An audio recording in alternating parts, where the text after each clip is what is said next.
আসসালামু আলাইকুম ওয়া রাহমাতুল্লাহি ওয়া বারাকাতুহু। আমাকে আজকের এই জনসমুদ্রকে শান্ত করার জন্য বলা হয়েছে। আমি জানি না আপনারা কি শান্ত হবেন না অশান্ত হয়ে যাবেন। প্রিয় সুধী, মার্চ করতে যে লাথি গুতা ঠেলা উষ্টা সব আমরা খেয়েছি, তারপরেও আজকের এই সোহরাওয়ার্দী উদ্যানের এই গণজামায়াতে এই জনতার মহাসমুদ্রে উপস্থিত হয়ে আমরা বুঝতে পেরেছি আজকের এই মহাসমুদ্র জনসমুদ্র ফিলিস্তিনের প্রতি, আল আকসার প্রতি বাংলাদেশের জনগণের ভালোবাসার বহিঃপ্রকাশ।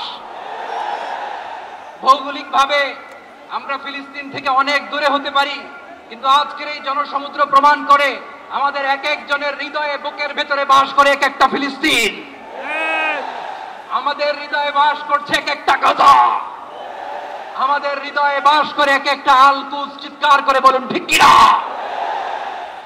আমরা আজকে সংহতি প্রকাশ করব আমাদের মুসলিম ভাইদের উদ্দেশ্যে।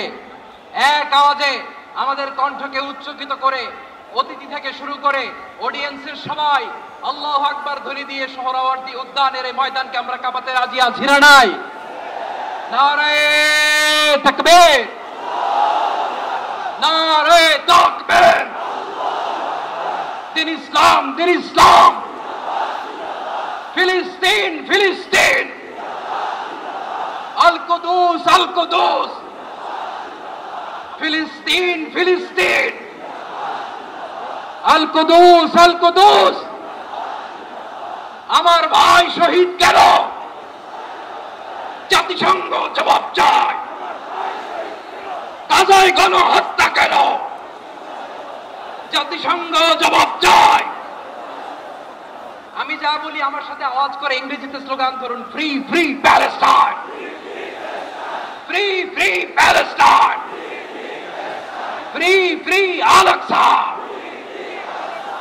1 2 3 4, genocide no more,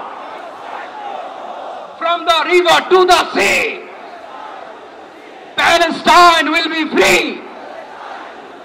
নারায়ে তাকবীর। ওয়া মা আলাইনা ইল্লাল বালাগ। আসসালামু আলাইকুম ওয়া রাহমাতুল্লাহি ওয়া বারাকাতুহু।